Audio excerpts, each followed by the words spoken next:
Welcome to the show, everyone. How are you? It is Wednesday, the 17th of November. Thane, Kirby here till 10 o'clock. Then we're talking smack with Mack. Open line talkback from 10 o'clock to 10:30. Martin Bomber Bradbury joins us from the Daily Blog. Evening, mate. How are you?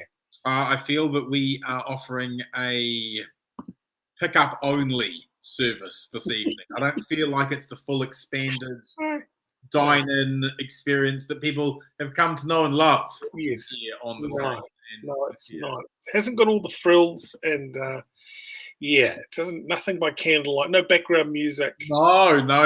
It's just pick up and click and deliver. That's all it is. Yeah. All it is. I see we've got another team member who's just arrived. He's just plugging his microphone in now.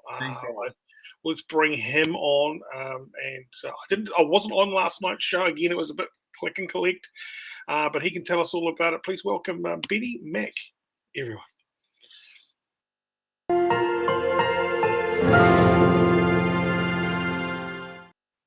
No one checks the facts quite like Mack. How are you, sir? Bloody marvellous. Welcome back, Mr. Kirby. It was a pleasure to fill in for you last night. How did the show go? What happened? Highlights. It was a huge show, 2-hour show. We started off talking with Harley Neville, a filmmaker, film producer, actor, and just all-round talented guy, and just very, very interesting character. We had Selena Spain on, our intern. She did a bit of interviewing too, and then we rounded off the show with a gentleman coming in, a TikToker. Yeah, so we covered all the bases from YouTubers all the way through to TikTokers. We tried to really figure out what it was. We tried to decipher whether there was any Chinese data sort of intrusions happening, and yes, there was. But he didn't seem to care about that at all. He said, I think we all need to accept that all our information is going to be everywhere. So I thought that was quite a good observation too. I've kind of accepted that, to be honest. I understand. One thing I've signed up for, like Facebook and Instagram, everyone's got my info now. I've got nothing to hide. I just love it when people give up. That's my favorite, when they go, you know what? Personal information, medical history, all my personal contacts, everything you know about me, sure, I don't care anymore. I've got nothing to hide. It's such a bullshit line, eh? Yeah, pretty much. Hey, mate, well, stay with us. When we come back through to you, I need you to run the analytics on Martin's interview. He's here. It is Wednesday, and we're talking politics. So I'll nice to see you, Bomber. Benny Mack, you are like Fantasia on more acid. Thank you very much. What a lovely compliment, Bomber. Yeah. Now, talk to me about this Colmar-Brunton poll and, the beauty contest that is who should be the leader, and also everyone hates Jacinda. But she's like News Talk ZB. Even though she goes down in the rating, she's still number one. Great analogy there, Thane. This poll is one of the biggies, TVNZ's poll. TV3 is the other big one. They follow a couple of other, the Talbot poll, the Taxpayer Union's poll, and the Roy Morgan poll, and they all pretty much show the same thing, that despite Auckland being in de facto house arrest for the last bloody 4 months, yes, Labour still have 41% in the polls. And yes, they've been slipping, but sweet Jesus, that's remarkable holding of the centre, even though everyone is so bloody angry. So it looks like most moderate New Zealanders in the middle, they don't like being locked down. Everyone's over it. People are sick of it, but they see that this is the best way forward. For National, we've edged up a little bit, but ACT is still such a large percentage of the right-wing vote now. It's difficult for National to be able to pick up more votes without actually having to try and take them from ACT. So that's not good for National. They're not looking great. Why are you happy about that? Well, I think people are probably happy about that because, again, despite the lockdown and everything else, we have had one of the lowest death rates. We've had the least economic impact, the least amount of hospitalizations. if this all comes to plan and fruition, the 90% vaccination rate, look, come January, February, we will have some semblance of normal. And we will have been over this Delta, and we would have done it without a huge loss of life or sickness. However, you've got rocketing suicides. You've got people who are triggered now by Jacinda's face. Just the mere look of her on TV triggers people. They get confused. They get itchy skin, dandruff, that type of thing. And she is quite triggering because she's not releasing us as soon as she could. Because again, it is a big operation. Understand COVID is, but the plan is being cobbled together as we go along. And you've got look at today. She looked straight down the barrel of the camera and told Auckland, "Oh, hey guys, you're in lockdown for another month," and didn't even flinch. I mean, that is commitment to message right there. I look. Everyone is over this. Everyone is just so. But if she delivers a Christmas that most voters can recognise, they're going to be very forgiving. Do you think John Key could have done this better? I really don't. I really don't. Everything has moved as fast as the bureaucracy has allowed. I know it takes ages. I know it feels incredibly frustrating, and all of this is just kind of coming together on the hoof, and that's because it is. That's because these events are 1 in 100 years. They're not normal. And the state doesn't normally have to react like this all the time in real time. So it's incredibly stressful. And I think we've done as good as we could have. Okay. People want more though, right?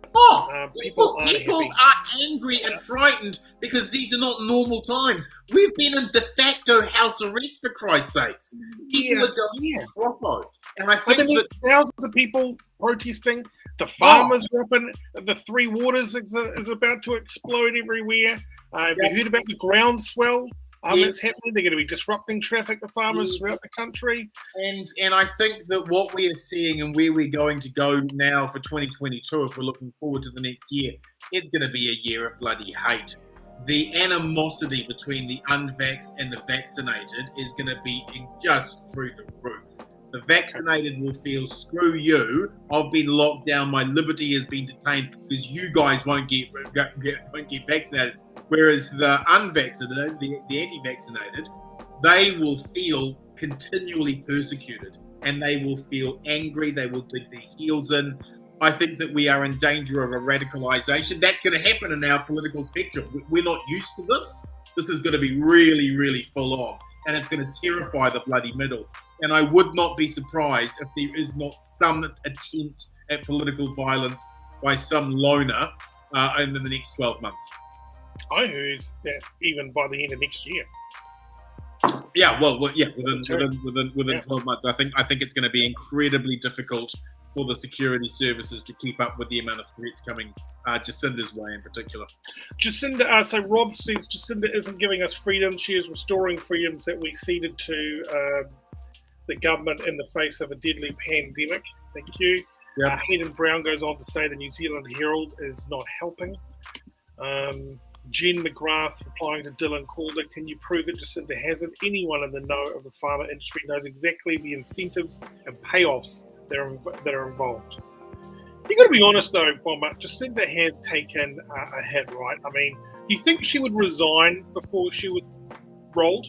Jesus, there's no way. Okay, there's no way she's going to get rolled. No way at all. That bloody party is completely behind her. And let's remember, the direction she's taken and navigated on her own for the 90% double vax, if this pays off, if this actually does work, and the economy rebounds to some degree, there's going to be a lot of people who are going to be able to move on with their lives, and they will be grateful and they will be thankful, and that major middle will be grateful towards her. But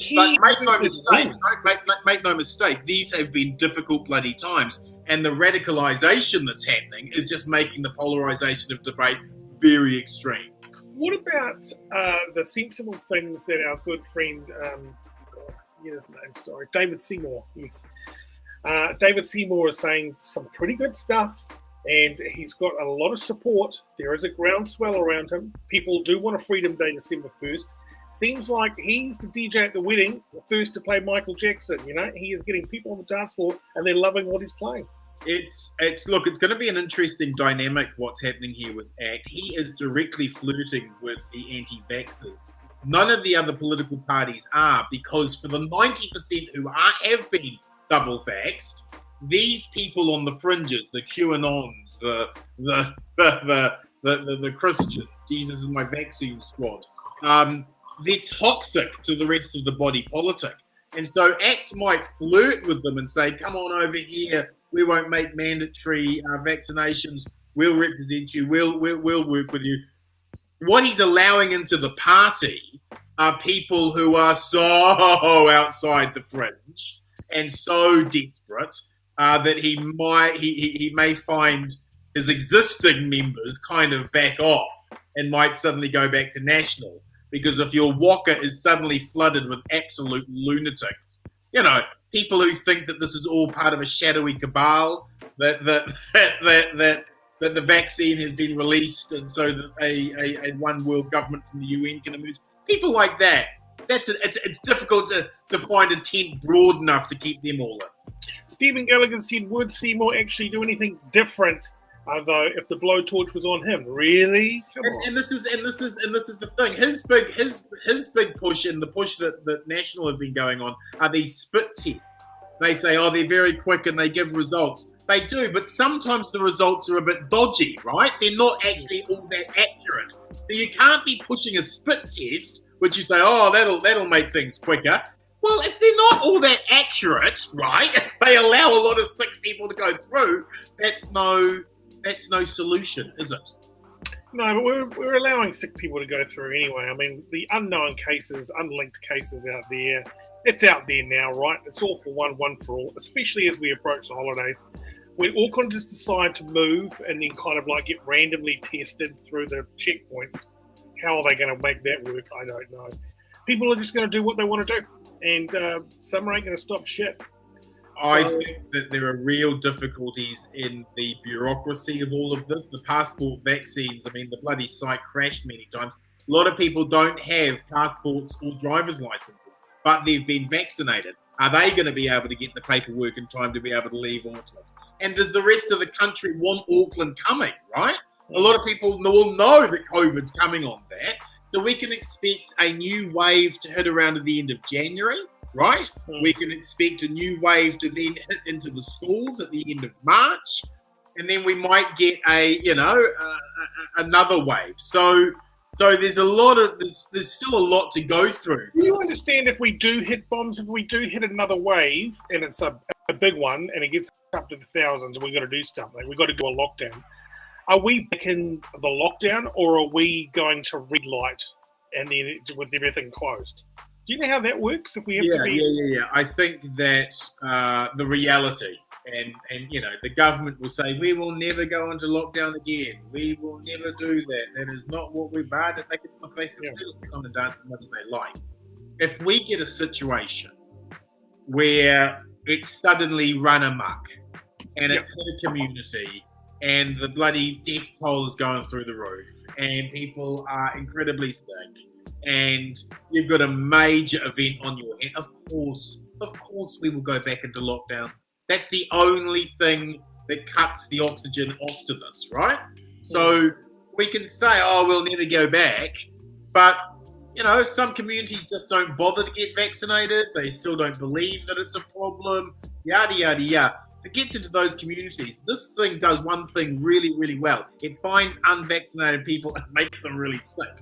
So if we do get another outbreak, you've got no choice. I mean, look around the planet right now. All of those countries that have been loosening don't have as high vaccination rates. They're now having to go back into bloody lockdowns because the numbers are so great. So it's just a disease that you can say we wouldn't, but in reality, when it hits, of course we will. Of course we will.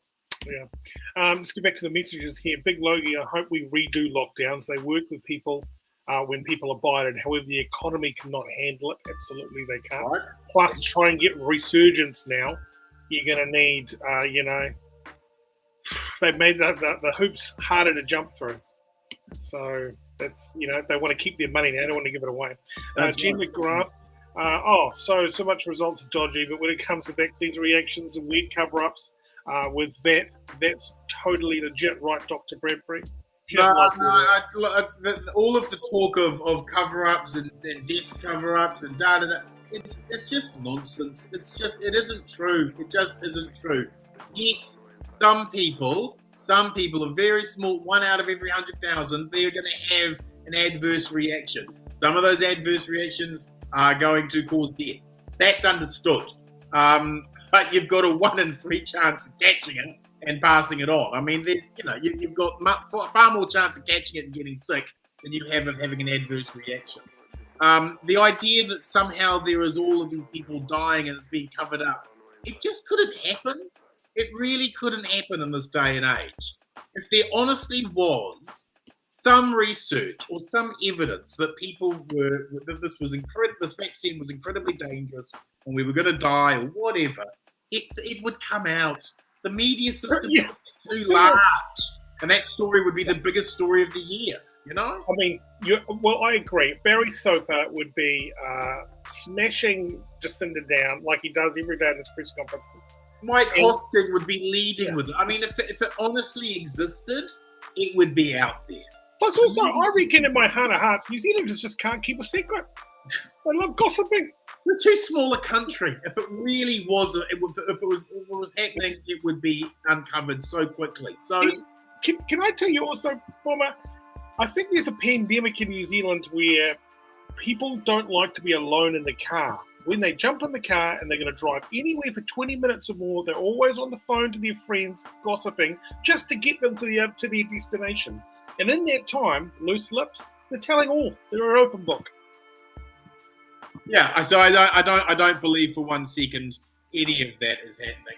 But I think that because there's so much suspicion, and people are basing their opinions on just stuff they're reading on Facebook, people are getting a bit loop-de-loop. Yeah, I think people are also thinking, Big Pharma gets away with things until it's exposed, and then we've got fracking, and then we've got banking, and then we've got the money we send overseas, and then we've got the cover-ups, and there's been so many cover-ups, and then we've got all that. No one trusts anything anyone says of authority. Yeah. That that's a fundamental problem where we're no longer going to trust the systems which are robust and are trustworthy, like peer-reviewed science, for example, is as good as it's going to get in terms of understanding the truth of something. Whereas somebody thinks that they've, read lots of things on Facebook for a week, and suddenly they're on par with someone who's done 7 years at uni as a scientist. That's the disconnect I think we now have, and that people are believing some just stuff that can't be true, right? Just can't. Yeah, it seems a little bit weird, doesn't it? I mean, a bit nuts. Well, it's difficult to engage with people in rational debate if one of those groups doesn't believe that 2 + 2 = 4. Like usually in politics, it's more government or less government and various different arguments between. But now it's people have different concepts of reality, just absolutely different dimensions on which they believe and source a whole bunch of stuff, and that's not healthy for a society. We all have to have some basic facts. And where I think a lot of the anti-vax stuff is coming from is just la-la land. Yeah, I mean, I know an anti-vaxxer, and then as soon as he said, Book of Revelations, or whatever it is, something from the Bible. Oh, yeah. Let's back this up right now. Sign of the Beast, 666. Yeah. Right. And just like we had when we had Vinnie Eastwood on, the funny thing is, it's still, that one world situation there. It's just, you had so many opportunities to destroy the world. Left, right, and centre, you've got an opportunity. You just get the job done if you wanted to take things over. But, it just hasn't happened. And it's been going on since the, 1500s or something like that? Yeah, I don't. These things are stories we tell ourselves, narratives we tell ourselves to try and make some understanding of the world around us, particularly when it's scary and we don't know what the hell's going on. And I think that if you don't have a wider understanding of why things are going on in society, and let's be honest, we don't have a great media that explains things. Last week, I was flicking through to see what was on at 7 p.m. on 7 Sharp and what was on The Project. And on 7 Sharp, the two of them were cutting each other's hair live on air. And on The Project, they were pimping some other show. And I was thinking, this is current affairs in New Zealand right now. 7 p.m. current affairs, and it's shit. It's not explaining stuff to anybody. Yes. And no wonder people have walked away and finding what they think is the truth on Facebook. We have helped create a system where you have a large chunk of your population who are just living in a fantasy world. Well, it's so true. And there's nothing we can really do about it, right? I mean, because our kids, the next generation, are all up in the TikTok and social media. They love it. And this is where critical media understanding is so bloody important. I mean, for my daughter, for example, she's 11.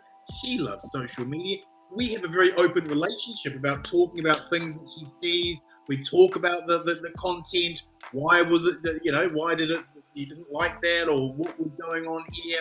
Because I want her to have the skill set to be able to navigate stuff online and know when something isn't true and when it is. And she'll ask me a question about something, and I'll go, that sounds like a TikTok fact, because we have this joke about TikTok facts. Yeah. Don't just believe everything somebody says on TikTok. And then we go through it and, and explain it in that. But I think that that's an essential part, of being a parent now, helping your children know what is fake and what isn't, and what is just opinion, and what is truth, and what is fact, and what's reputable.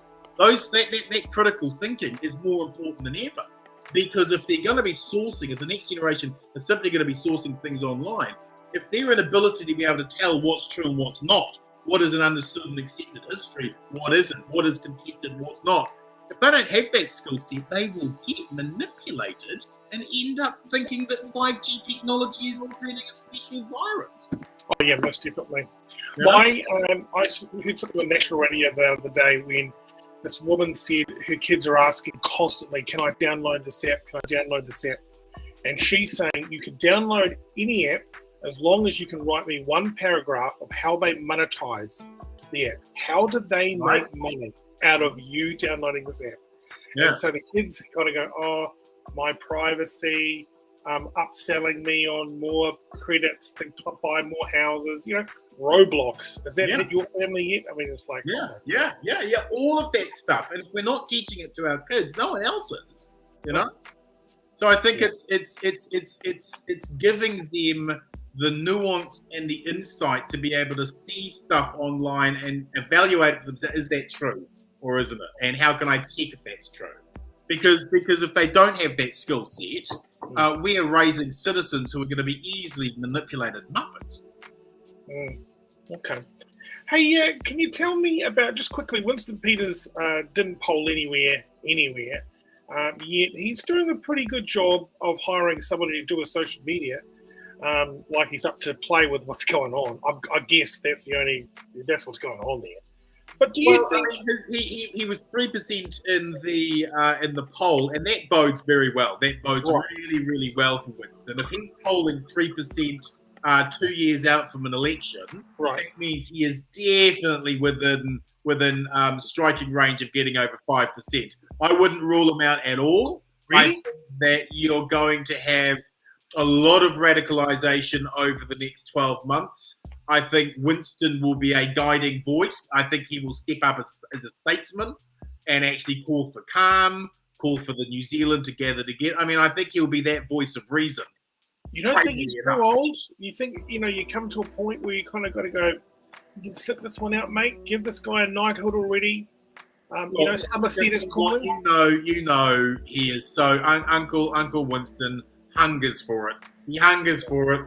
You know it. I know it. It's in his blood. And he's the machine of New Zealand politics.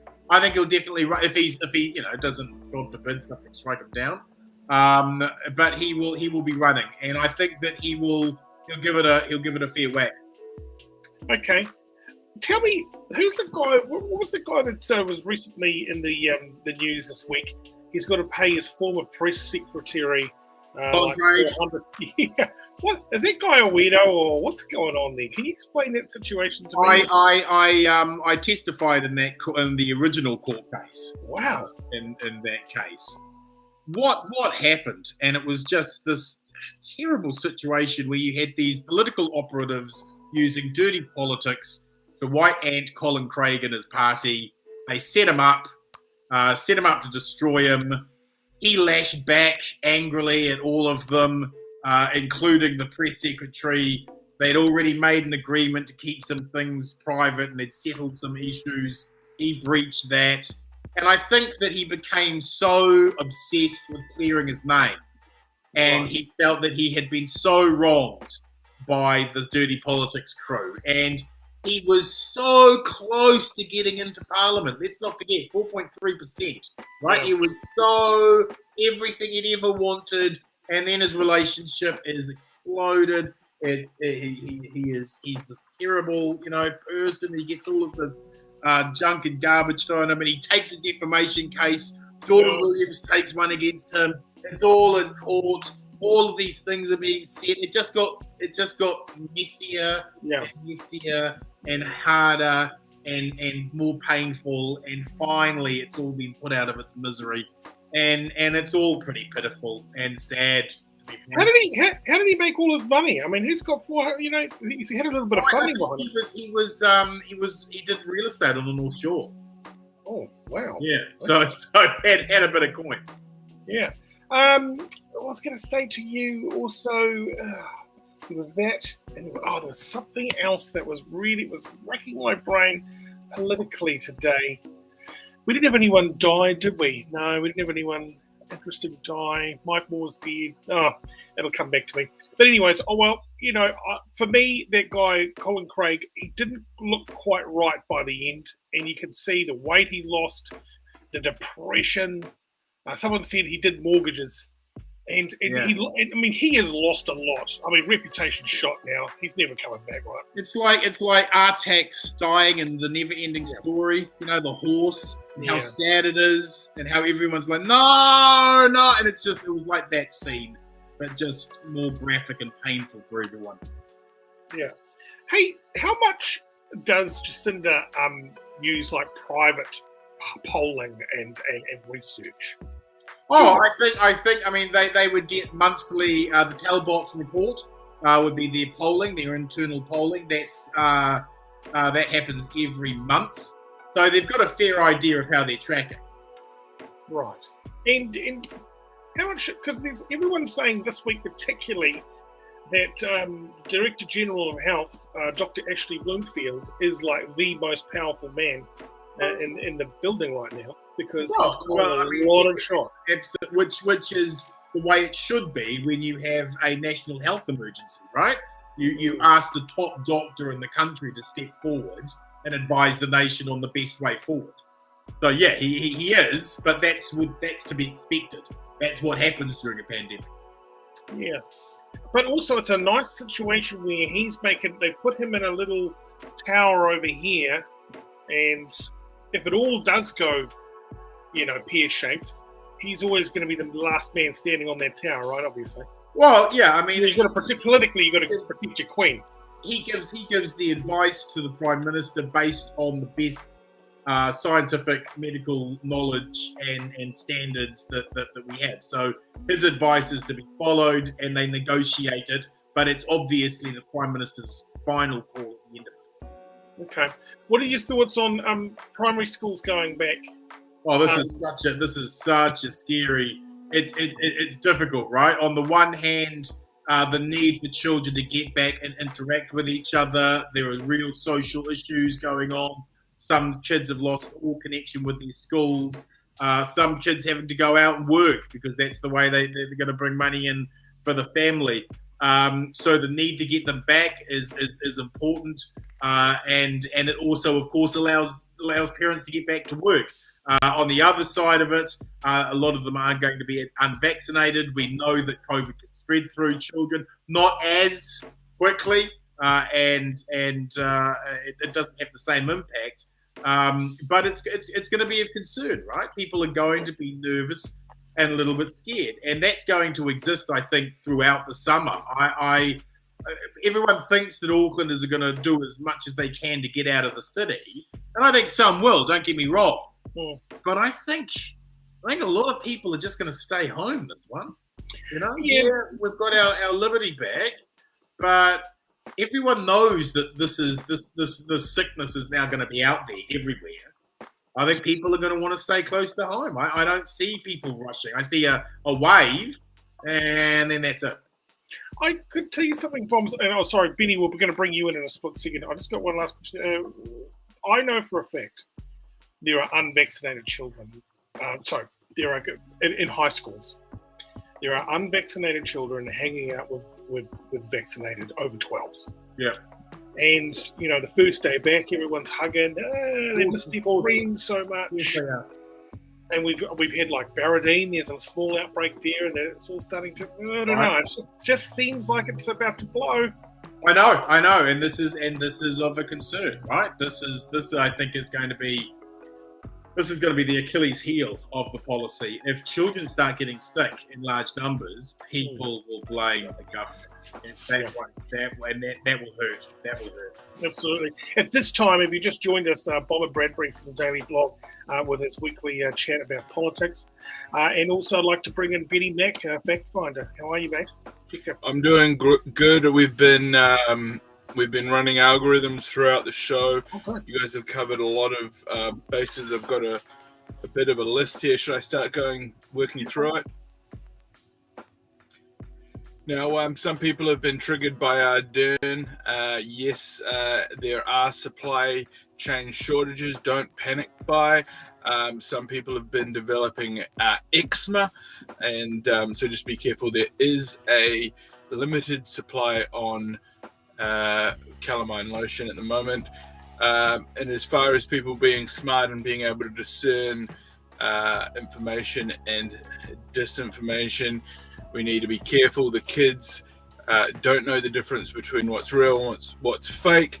Often they talk about their treehouse and their friends, but they're actually just talking about some shitty virtual treehouse that they just built in Roblox and their idiot computer friend that they just hung out with for 18 hours on Minecraft. Unfortunately, there is no 12-step program for children to overcome parasitic microtransaction-based video games, and a 12-step program wouldn't work in this country anyway, because the main problem being that in this 12-step program you have to accept the existence of a higher power, and as we all know, we are living in a godless nation. So getting the mark of the beast for most people here isn't a problem anyway for 90% of the population. Fantastic. So, thank you very much, Benny. I'm glad we did that. Thank you. One other thing. Yeah. If you are defending the anti-vaxxers, you're automatically and inextricably linked, that's a big word, isn't it? Inextricably linked to not only Destiny's Church, but also Billy TK, and now, which the coolest one, the Killer Bees. So I'll be, we can get all some cool dirt bikes, and we can just hoon around on dirt bikes and shit. Does look fun though. Does look cool. It feels like you're back in Miami. Exactly. You're like Pitbull or something. Thank you very much, Benny. Nice to talk to you. Now, what do you reckon to this? It's PPE. Yep. And, I prefer it to a mask because you can still see my face. I'm just breathing. But there's a little bit of OTT, isn't it? Well, I mean, it's saying I'm prepared for the apocalypse. That's what that's saying. Yeah. Yeah, I could hang out with some killer bees in this. It'd have to be red, obviously. But Yeah. I'll show you that. Hey, let's just go to the comments just quickly. What do you reckon to a Honi Harawira with another maybe Māori roadblock up there for Christmas? He isn't happy people coming to far north. Well, he's been really graceful. He was very funny on Q&A a couple of weeks ago. Broke into song in the middle of his discussion. He said, look, we love Aucklanders. We know that Aucklanders have a special connection with our land. We have a special connection with this land, but we're just asking you not to come until we get to 90%. And he's being, he's begging people to do the right thing. And I think a lot of people will. I don't think, look, some will say, I'm going, screw you. But I think a lot of people will listen to that. I don't think New Zealanders want to spread the bloody, be responsible for spreading. I think also Honi's kind of chilled out a little. As he's got older, he seems a lot more likable. Before he's very fierce, cutthroat. He's, I think the guy, I've always thought that he was a phenomenal leader. I've always had a soft spot for Honi. But I think that his leadership on the Tito Tokoro border patrol has just been amazing, and it's been righteous. And I think that the history books will paint a glowing footnote of his. You know what I reckon he should lead? Māori television. Isn't that we still top that up with gas? It goes nowhere. I don't know what the viewership numbers are like, but it's just. I'm in favour of that becoming more commercial. Standing on its front two feet and putting some shows on that people want to watch. Well, you should be program director there. Yeah, I might give it a whirl. Yeah, I think you'd be great. Thanks, mate. Hey, other messages. James Selwyn, the concept of privileges assumed as rights is coming to the forefront. What is a privilege versus what is a right and why? How is this determined, Bomber? Great question, James Selwyn. Salute that, man. Exactly. Whose rights? Where do they begin? How do they begin? Do I have the right to smoke a cigarette and that impact you negatively with secondhand smoke? Well, I don't think your right extends over my right not to be sick, right? Right. So I think that in terms of the vaccinations and the mandates required, look, this is sensible. This is the way forward. But in terms of how we treat those people who have chosen not to get vaccinated, I think that we have to do it in a whole bunch of ways. I think you offer them immediate welfare so they could go straight onto the benefit without any stand-down period, because obviously a lot of these people are going to suddenly become unemployed. So you want to be able to help transition that. You don't want people to be punished, right, for their decision. You don't want to make them suffer. It's a way of trying to, okay, how are we going to live with this whānau who don't want to get vaccinated? And how can we always try and bring them across, but without making them suffer in any way? No one should want to make these people suffer, because I think that there are enough pressures going on there to radicalize that group of people. They don't need the endless vilification as well. Sorry to bring it back to Jacinda, but sometimes when she is in the press conference mode and she's delivering things so heartlessly, you do see that maybe she is a little bit out of touch at what's going on in Newland and just places that are doing it really tough. And especially if you are doing it tough where you don't have a driver's license or your car can't get warranted and you're getting tickets piling on and work's been cut in half, and now the IRD is screwing you because your business that you put through doesn't qualify for some reason, but it did last time. And people are depressed, and the petrol prices are going up, and the supermarkets are a cartel. And then the last bit of $5 for that chicken roll you're going to get at the bakery has been taken by bank fees. You can't fucking win in this country, and it's awful. No, there is no question, Thane, that life for a lot of New Zealanders right now is fucked. And it is incredibly painful, and it's stressful, and it's scary, and it's frightening. And that's why I think we've just got to cut each other some slack. That when people blow up, we don't suddenly pile in and descry that as hate speech and that person needs the police to arrest them and da. We just have to accept that this is a scary, frightening time for everyone. Everyone needs a little bit of license to blow off some steam, and let's try and find ways to overcome the pain and the fright and what have you. And the rebuilding of this to get out of it, I think is going to need to be enormous. And I really... I agree. And it has to be enormous because rents for a normal 3-bedroom house in an area that's close to a school starts at $900 with one bathroom. What is 900 would be 550, 600 back in the day, and I can't live back in the day. Right. Hard to get your shit organised if you didn't come from privilege or you're a bad saver, or you don't even know how to do your tax return because you flunked economics. It's all of those things. All of those things. Right? Which segues perfectly into our next guest. See what I was saying? I was just doing the big radio ramp up. We're going to bring in Ed McKnight, and Bob, I'd love you to stick around if you can. No, please. Welcome, Ed. How are you? Oh, I'm doing so good, Thane. Thanks for having me on this evening. No worries. Now, you're an economist, right? That's what you do. You're an economist. Can you explain to... specialise... Say that again. Sorry, I just missed that. Can you tell us what an economist is, and what you do and all that kind of stuff? Well, there's two main parts to it. The first is trying to figure out some stuff. So we look at a whole heap of data to figure out what's going on out in the markets, depending on what we're looking at. I heard you guys just talking about rent before. Property is something very close to my heart because I specialise in property. But the first thing is about trying to figure out, well, what is the truth actually going on out there? Market. What do we expect inflation to be? How fast are rents increasing? How prices increasing? All that kind of good stuff. The second part is really about communication, which is getting out and telling people, well, what's going on and what do we expect to happen in the future? So that's really the two main things, trying to figure out, well, what is actually going on? What is the truth?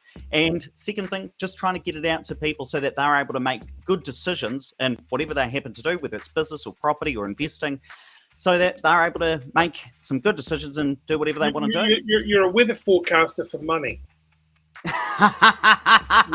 And just like the weatherman, I sometimes get it wrong. Is also the case. And actually, just on that, it's quite hilarious. I'll tell you a little story before we really get going, Thane. I remember back in March 2020 last year, just as we were going into the initial lockdowns, and of course COVID was all happening. And at the time, there were enormous predictions that property prices were going to crash by 20%. Yes. Ask a different economist, you'll get an answer. Now, I penned an article for Stuff early in March saying, look, one thing we've got to be aware of is that economists often get things wrong. And so I wrote this big article talking about how economists always get it wrong and you should never trust an economist. And it turns out in that specific case is that all of the economists did get it wrong. Not saying that I was right, just saying that I was right, that we often do get it wrong, which is just the one thing. So just like the weatherman, we do sometimes often get it wrong as well. When people were asking me, when are you going to buy a house, Thane? And I was like, I have bought a house and I've sold a house and I've bought some stuff and I've sold some stuff. But I always have two answers. When the Maori Revolution comes and I just walk into some house in Iraqi, or that didn't happen, or through a stressed mortgage because the floor is going to fall out of the housing market. Nothing's happened yet. When is it going to happen? When's the bubble going to burst and everyone's going to be stressed and all houses are going to go for next to nothing? Well, look, it's quite interesting. I don't expect we're going to see a substantial decline in house prices in the near term at all. But having said that, it's quite interesting. I was just reading some Reserve Bank data that was looking at declines in house prices in the past from around the world. And there are times in Spain, for instance, in 2008, where house prices dropped by about 45%. Back in 1997, when the British left Hong Kong, house prices fell over 70%. So big house price falls do certainly happen. We had our own version of that, where house prices fell somewhere between 10 to 13% during the 2008 crash. But look, one thing I would say is I'm not expecting to see a big crash in the medium term. I would say in the next 5-7 years, if at all into the future, simply because so much of the fundamentals of the market have shifted. And in fact, there was some modelling that came out from the Reserve Bank. They did some number crunching looking at how sustainable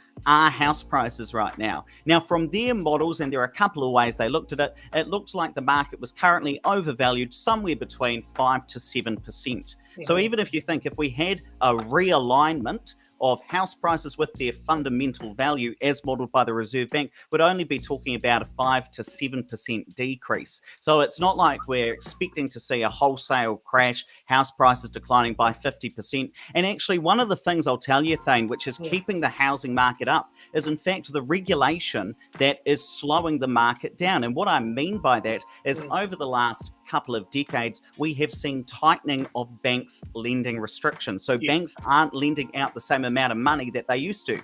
In some instances, Kiwis were able to go out and buy a house with 100% lending, no deposit at all.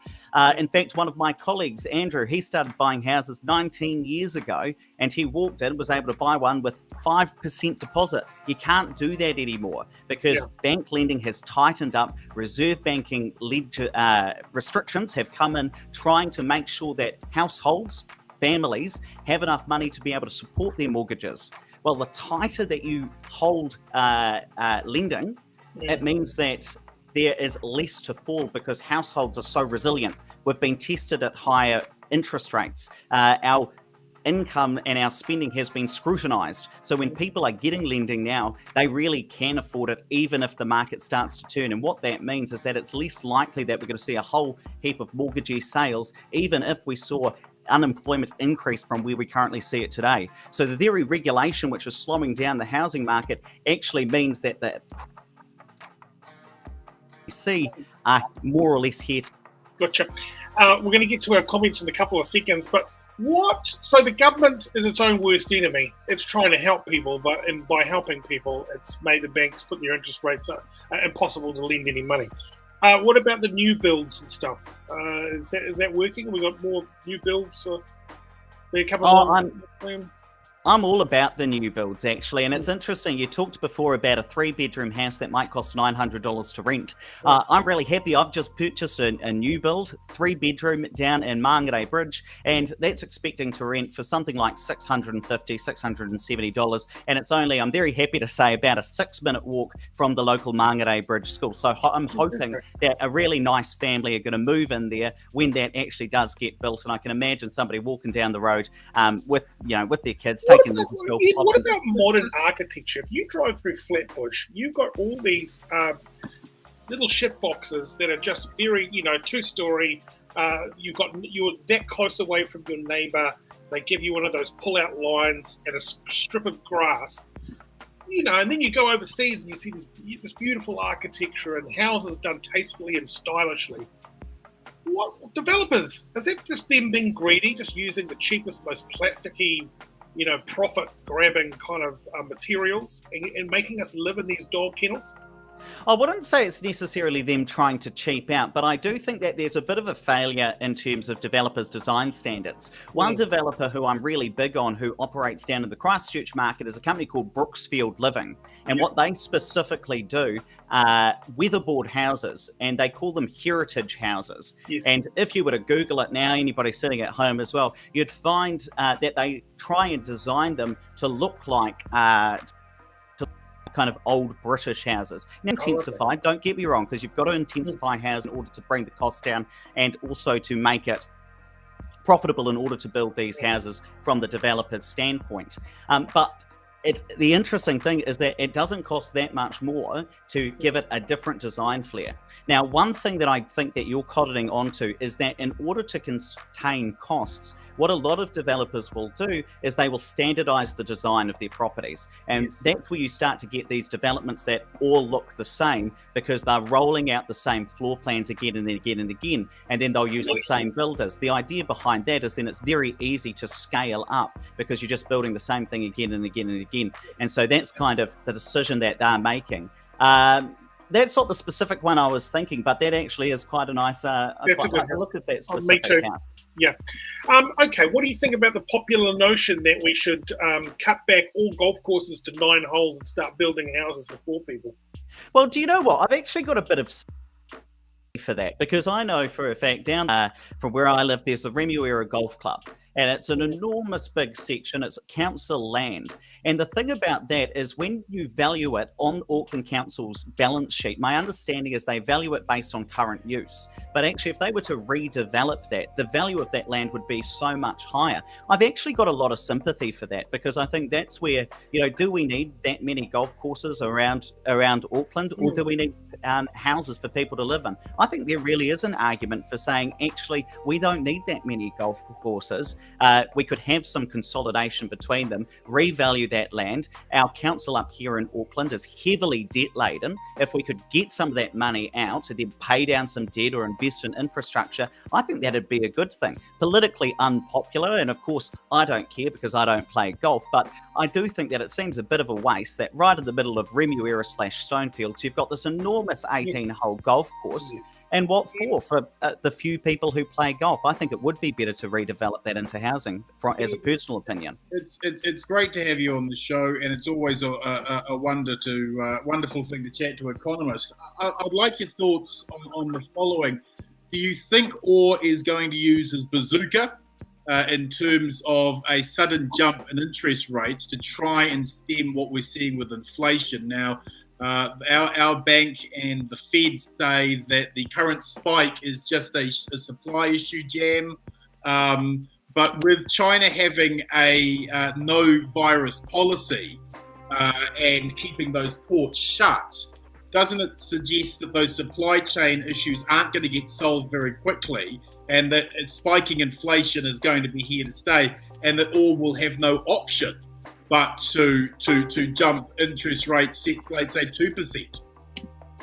I don't think he'll move perhaps that quickly in terms of moving the OCR from an 0.5 up to 2, certainly in the next Monetary Policy Committee announcement. But I think we will start to see an increase pretty rapidly, but taking small steps to get up there.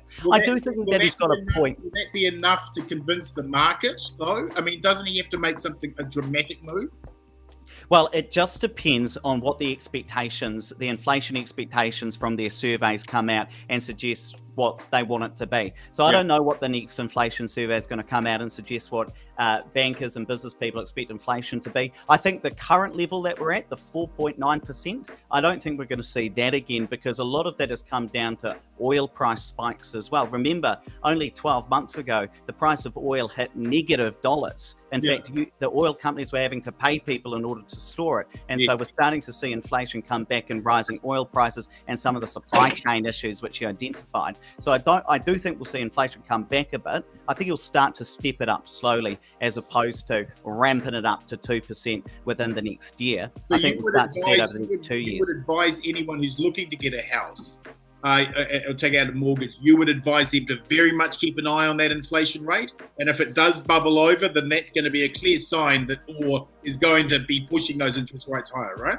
If we see high inflation, yes, I'd absolutely suggest that. One thing that I would say as well, though, is that it's quite interesting. Some people will say, well, I've got a fix for the 5-year term, for instance. I've got a fix for interest rate for 5 years because interest rates are going to go up. The one thing you've got to remember is people thinking that interest rates are going to increase. A lot of that expectation may already be priced into that interest rate. And so I always run a very simple spreadsheet where you model out, well, what do you think the interest rates are going to be over the next 5 years? And then sometimes fixing for the 5-year rate today may not be the best decision, economically speaking, because your average interest rate will be higher than if you went on the 1-year rate and it's 3.5 this year and it's 4 next year and it's 5 next year and whatever it happens to be. Sometimes fixing for the long term isn't necessarily the best decision. Okay, fantastic. We've got a comment here from Rob. Says the status quo of endless housing rent increases making inequity in New Zealand into a national disaster. Cinder has failed on child poverty. Well, there is a massive inequity, isn't there? Really, and with the property, housing, that type of thing. There is a bit of a tale of the haves and the have-nots. One thing that I would say, though, is back in 1991, New Zealand home ownership hit its peak. 74% it was back in 1991. Now, the thing that I want everybody to remember is that even when house prices were much more affordable than they are today, almost 8 times in some cases more affordable than they are today, still 24% of the population rented. And I think it's important to remember that there will be a segment of society, probably about 25% at a bare minimum, who are always going to rent for whatever reason. And so we do need to make sure that we've got landlords as well. It is true rising house prices are going to lock some people in the market, and that's really unfortunate. And that's where I hope that private landlords I'm talking about, can get into the market and provide that solution and that housing, warm, dry housing for people who are locked out of the market. Seem like a pretty cool economist. Got to be honest with you, Ed. I try and be optimistic about it. There's a lot of reasons to be negative in this world, and I'll do my best to be positive. No, that's very good. Hey, tell us about the podcast. What podcast do you do and how can we follow it? Oh, Thane, about 2.5 years ago, we started the Property Academy podcast. And every single day for the last 2.5 years, we've released a new 10 to 15 minute episode to teach people something new about property in New Zealand. And the most wonderful thing is that when I go and read the reviews, and there's about 400 odd of them, so many of them say that these guys helped me buy our first home, or they helped me buy my first investment. A lot of first home buyers, I've got to admit, even though it's primarily a show about property investment. And I think what that goes to show is that there's a lot of people who want to buy, but just don't know how to go about it, don't have the confidence in order to be able to do that. And that's the same with a lot of things, right? Investing in shares. You can invest in shares with $10 through a Sharesies account, but a lot of people don't do it because they don't have the confidence to be able to do it. And so if we can provide that, that's going to be a really cool thing. I am happy to say it is New Zealand's #1 business podcast at the moment, and had over 2 million downloads in total. Holy shit. Wow, that's awesome. And what platforms are you on? Oh, we're on Spotify, Apple, on our website, Castbox, basically anywhere you listen to podcasts. Property Academy is there. We're on YouTube.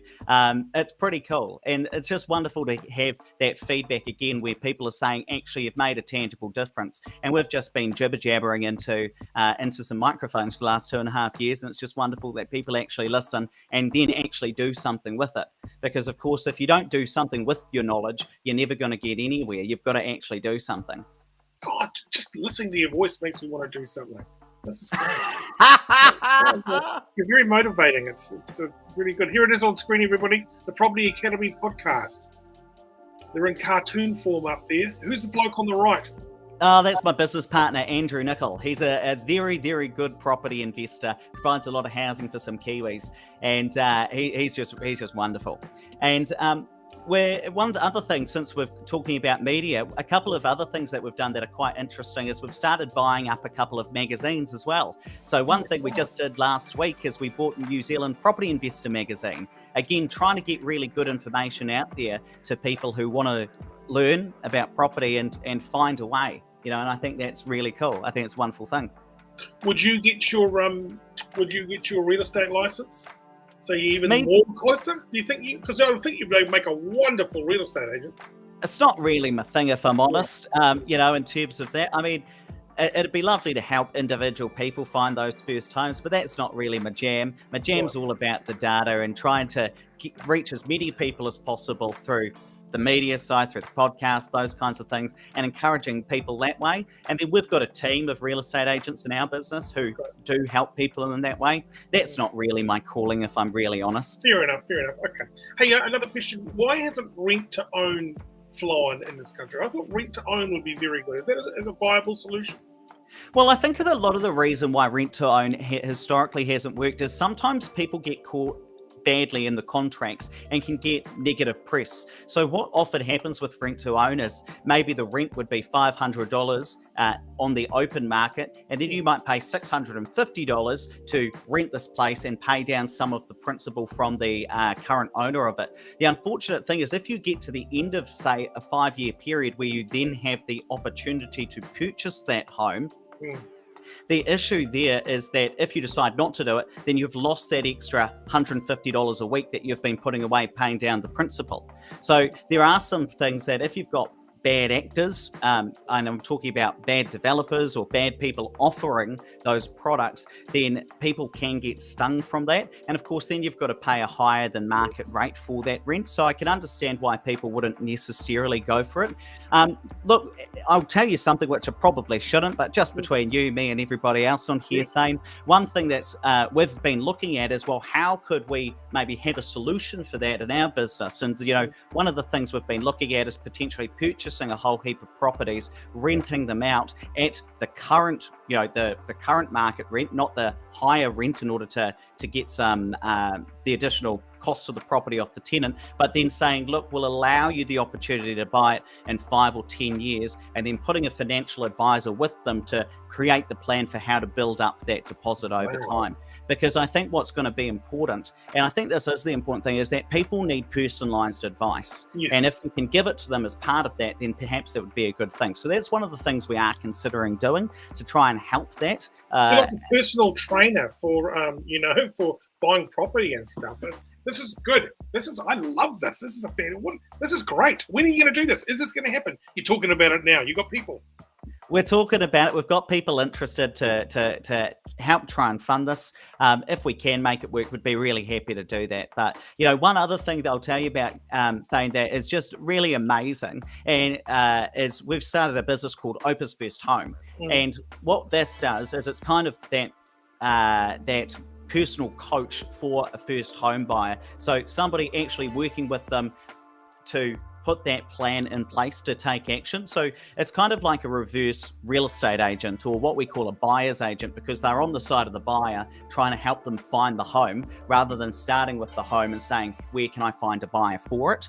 And so that's also been quite popular for those people, again, who just need the encouragement to take action. And I think we probably undervalue that in terms of what, when we think about what do first home buyers need, they need a lot of encouragement, somebody to hold their hand and take them along. But one thing that is quite encouraging that I'll tell you about, Thane, is that just in the last month just gone, first home buyers were buying more properties than they ever have since the records began. And I'm talking about in the last 17 years. In fact, 26.2% of properties bought in I think it was October, were purchased by first home buyers. That is the most active we've ever seen first home buyers in the market. And it's just a beautiful thing. And one thing that I do want to challenge is that there are a lot of people who think it's impossible for first home buyers, but when 26% of the market is made up of them, you know that there are some people who are out there doing it. Now, that's not to say everybody's able to purchase their first home. Of course, we know that's not the case, and it's probably never going to be the case. But it is encouraging to see that that number is trending in the right direction, I'd say.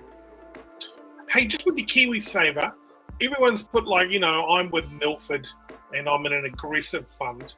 What's the best setting for, you know, maybe a young family, or, you know, or a solo parent maybe, with their KiwiSaver? Where should they be putting it?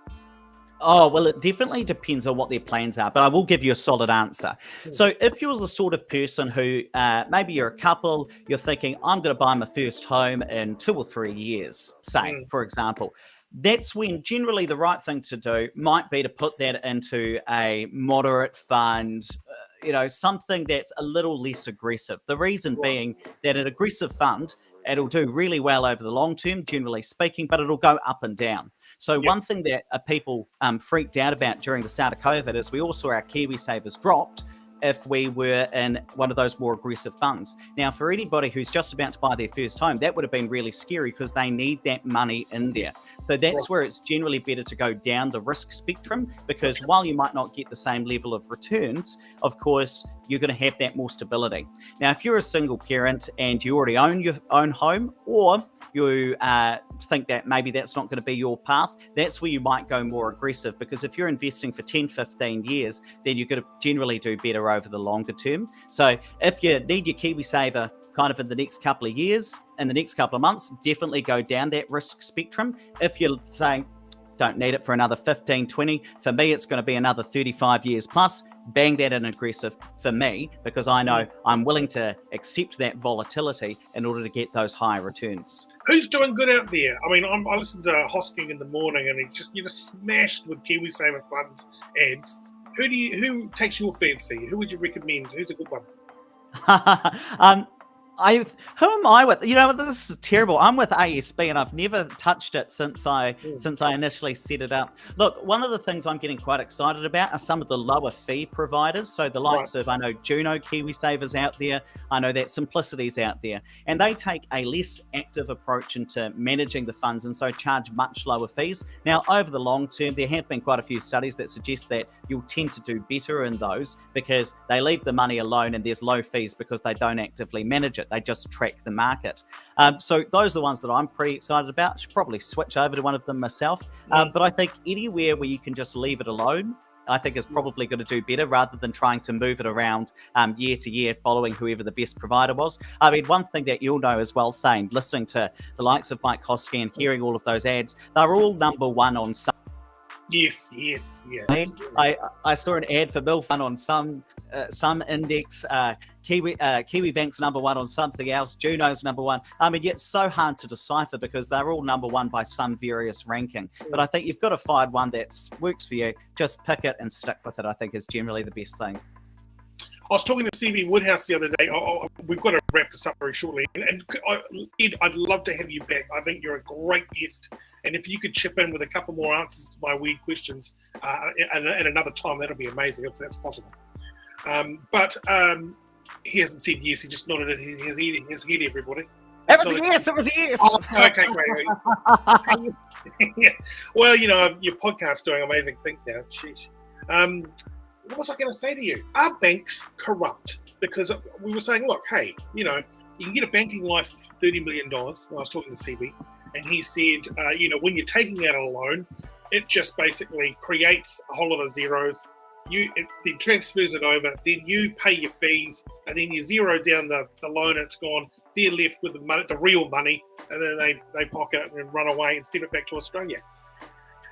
Would we do better with kind of like really trying to control and come down on banks, fleecing us with their fees and whatnot? Well, of course, because part of our company works very closely with banks as mortgage brokers, I would never suggest that the banks are corrupt. But what I would say is that I do think that increasing regulation, in my mind, is generally not a good thing for innovation. I mean, I would like to see a great deal of competition in the banking sector, different people being able to come in at different times. I actually think that Kiwi Bank was probably good thing for the New Zealand banking system to add more competition in. I think what's going to be great for banking, let more competition rip through, enough regulation to keep us all safe, but not enough to stifle the banks. I think that's going to be a very good thing. And I'm actually quite heartened that because a lot of the banks are starting to tighten up their lending restrictions, we're expecting to see a lot more new entrants come into the market, what we call non-bank lenders. So those are people who will lend out money so you can go buy a house, but they don't keep your money on their behalf in terms of deposits. You can't go get a credit card from non-bank lenders. You can't open up a checking account with an EFTPOS card. So I'm very excited about that option coming in because I know that because they're not as heavily regulated, they are able to take a more pragmatic approach to lending out money to people who might not be able to be served by the main banks. So I think a decent amount of regulation that doesn't stifle the banks, but enough competition in there to keep that innovation up. Just quickly, I had lots of bad luck and made some bad choices, kind of messed up my finances despite earning lots of money. There is a sector out of in New Zealand that make a whole lot of cash, but yet have got terrible credit and terrible money knowledge. You know, how can they change? How can they turn their fortunes around? Look, it's not going to be easy, is it? Because if you've allowed that level of lifestyle inflation where you earn 150k but you spend 160k, then God, it's going to be a bad time. And in fact, one thing, because we deal with everyday Kiwis and see their financial situations, we have definitely seen that where somebody might earn 150k but they spend slightly more than that, and those people are going backwards, whereas somebody who earns 60k and spends 55k is actually going forwards. So it is quite interesting. That's where that often happens, is we get what we call lifestyle inflation. You get a 10k pay rise, so you spend an extra 10k. You get a 20k pay rise, so you upgrade the cars. And those are the kinds of things that really do stifle people from getting forward. Look, the only way is, unfortunately, and I'm not sure whether the commenter who I read was talking about this specific situation, but if you're earning a high amount of income and you're spending that amount of money, the only thing is to wind back those expenses and finding ways in order to be able to do that. One thing that I would definitely suggest is a good audit of your credit card statements. So on one of our podcasts, I think it was episode 564, but don't quote me on it, Andrew and I actually printed out our bank statements and we went through line by line, highlighting what we were spending money on. And it was amazing the sort of things that I myself was spending money on that I thought, how the hell am I still spending $12 on this and $13 on that? Yeah. $321.75 was how much money I was able to carve off per month by doing that little exercise of, I'm not doing this. I don't need that. I don't need the Herald Premium subscription. So I think the first thing is you've got to get an audit of what you're doing and start to cut that down. I mean, it's not going to be easy, though, if your lifestyle has ballooned. Cutting that back down, that's going to take a bit of pain, but it's going to be the necessary thing to do. But hey, the great thing is it's a new day tomorrow. You can start tomorrow, and that's take your first step forward. That's all you can do. Ian, it's been fantastic talking to you. Thank you so much. Definitely go and follow that podcast. I will be following you. And I really appreciate your time tonight. It's been very informative. I've enjoyed it. Loved it. Perfect. Bye now. Thanks so much. See you soon. Bye-bye. Wasn't that guy fantastic? A very interesting fella. That is the show, everybody. We're going to be back tomorrow night with a guy from MH370. Now, this guy came up with some kind of locations and some theories why MH370 went down. He's a very hard to get interview, but we finally tracked him down. He's coming in 6:30 Adelaide time, so he'll be here at 9:30 tomorrow for a quick chat on the latest with MH370. This has been a passion project of mine. I went on a search for it with Dunk from the Rock, funded by Rock listeners. We tried to have a search for that plane, following some weird and wild theories. But we found nothing. But a Kiwi died on that flight, so, it's a bit of a sad one. That is a show. Talking Smack with Benny Mack up next. Have a fantastic Wednesday night and enjoy your Thursday. Good evening.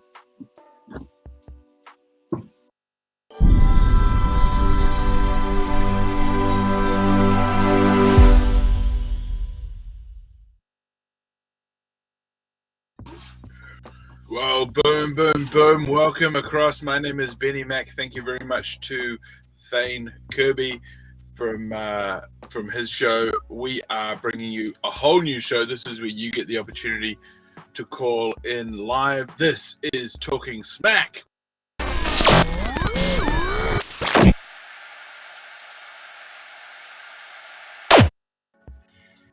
Yeah, it's Talking Smack with Benny Mack, and we are taking your calls. I'm going to place the link in the chat right away. Okay, boom, here we go. And the link is in the chat. Now's your opportunity to call in live, man, oh man. Switching of the alert system at the end of the month. They're going to do it nationwide from what I hear. Hone Hadawera is not a happy man. He is speaking for Te Tai Tokoro, and he does not want any of anyone from Tamaki Makaurau coming on up, man, oh man. So exciting times indeed. It's going to be a Christmas to remember, that's for damn sure. Because everyone's going to be trying to forget the last 4 months. We are live on the World Wide Web, and we appreciate everyone for tuning in. If you want to watch and tune in and subscribe, you can do so, because we have actually got I've got a YouTube channel, so I am broadcasting live. No, I'm not. Actually, tonight, no, I'm not broadcasting it on my YouTube channel tonight. I didn't get a chance to pair the damn show. How unfortunate is that? It really is. Thane Kirby, they suggested that Thane Kirby could be the CEO, the new CEO for Māori television service. Yeah, I don't quite know how that would go down. I mean, he's a great guy and all, but he might need to brush up on his tiro because, man, oh man, you got to have some fluency there in the lingua if you're going to kick it up at the MTS Fare. That's for sure. That's for sure. That's for sure. So we are reaching out to you, and we are reaching out to our live calling crew. Hayden, you are in the room. Do you copy, caller? Do you copy? How you going? Oh, doing good, mate. Doing good. What's happening at your end? Have you got any updates? I was going to do Taro. Oh, okay. Oh, okay. Right. Yeah, okay. You're going to do some taro. Okay, well, that sounds all very creepy. I don't know if this is really the forum for that because I prefer not to dabble in the occult. But maybe it could be something that you and Selena Spain take part in. We're going to bring her into the show right now. Selena Spain, you ready to come on through? Selena Spain, do you dabble in the occult at all? What's that? The occult? Occult? Yeah. Do you dabble in the occult? Hayden, bring her up to speed, would you? I was going to do some Taro for you. Taro. You keep pronouncing it like taro, like you're going to cook it up in a pot, like it's some sort of an island meal. I think you mean taro, not taro. It sounds like a game of chance. Isn't it a silent T? Taro. It is. You don't say tarot. You still say taro, but you don't say taro. It's like saying raro or raro. One's a drink and one really isn't. So what were you going to say about Hone? Hone Haruwera, he doesn't want people coming up there into his rohi. Is that how you say it? Rohi? Does that mean land? I've seen him around before. That guy. I remember when he parked his car. When they say that about us. I remember when he parked his car. He doesn't want Aucklanders up there. Yeah. Yeah, I think it's always interesting when they ask why Māori vaccination levels are so low. It's because they haven't been going out and getting vaccinated. Wake up. Okay, but yeah, it's very interesting. Elena, what did you do with that $50? I gave it to Benny because, I don't need to eat. So, The whole $50. Oh, I think that is... no, I didn't give him the whole $50. Hang on. That is... We're just going to... Selena Spain is making false claims there with that statement. I've received no funds whatsoever. I don't take money donations or funding from any entities or bodies to do this show. The most I've received to do this show is these damn cool-ass glasses that I wear. I'm very fortunate to wear them. And, those are pretty good glasses. What's the name of the brand? Fortune. Fortune. Selena Spain. Who are you bribing this week? Bribing? Who are you bribing? We've got Fortune Eyewear as well. This week. Oh, you got a pair too. Were you a winner? Were you a winner? How did that work? Because you won, didn't you? No, I didn't. I didn't Did you go win. And buy a pair? Did you go and buy a pair? Yeah, I went and bought a pair about a month ago, 6 weeks ago. Okay, when you saw it on the show? Yes, I'd never heard of them before until the show. So I'm just going to say that Fortune Eyewear is amazing. Fortune Eyewear is some of the best eyewear you can get. Yeah, it was just a great transaction because the communication was great and it was on point. Yes, and it's just like flexible payments. I don't know what level we were in, but I ended up just picking them up out of a letterbox, out of the seller's. I don't know. If it right, yeah, okay, so it was property. contactless. Yes, totally, and yeah, they just gave me the address and then picked it up. I don't understand how something can be contactless if someone's just picked it up and Yeah, put I it know. somewhere, and then you go and pick it up and take it somewhere Yeah. else. Because So just by the everyone's very touched nature it. of touching something, that's actually Yeah. contacting True. that item. Is Exactly. it the thing that you're not contacting the person? Yeah, I think it's the They person haven't first. described You it. just had to contact them to hook up the whole handoff. Yeah, because with COVID, I think the breathing thing, and if you're in someone's space for like 10 minutes, I think that's when it gets contagious. 10 minutes, you reckon? Absolutely. So you're allowed to do stuff. You're allowed to exchange items. But if you're in the place where the same items are, don't be any more than 10 I don't minutes. know. I mean, fuck, I'm not a chemist, but I think it's something like it doesn't live on surfaces as it lives in like Doesn't live on the glasses. So saliva or breath or whatever. if you get those I'm glasses, not a chemistry major. Not yet. are those glasses better than blue blockers? Yeah, I think Benny's glasses look amazing. Like they really, really, Yeah. really suit him. He's got a good face, so he just wears glasses really well. But yeah, I didn't, because I didn't see these in the shop. Obviously, just looking online, so you have no idea if they're going to suit you or whatever. But Oh, the Ox. Yeah. Jamie the Ox Oxley is typing in the chat. I'm just going to place the link there. There's the link there, my guy. It is in the chat. This is open line. Right. Talkback. We are. Selena, I got a card for you. I got the king of King of Cups. Okay, so what's going to happen now is you guys are going to dabble in the occult. I'm going to go back and do some programming in the system and check out on the stats. You guys dabble in the occult, but leave me out of it. I want to have a clean conscience. I don't want to be possessed by no I don't want to be possessed. demons. White light, protect me. Oh God. Yeah, so basically what it is I'll tell you what's going to happen. So this one is the Page of Pentacles. Right. And that's basically a young woman up to 25 years, student, could be a male or female, but it does say young woman. It does say young woman could be a male or female.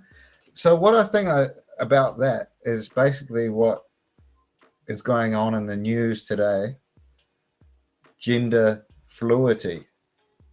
Oh yeah, what was that story? What was that one? You can be a man or a woman, it doesn't matter. Fluidity. Right. Fluidity. Yeah. You could knock on someone's door and say, "My name is Greg." And Happy Halloween. I'm 2 weeks late. you Sorry. can't protest that their name is Greg, or you can't protest who they are, or what they identify as. So. Okay, keep reading the cards. Keep dabbling.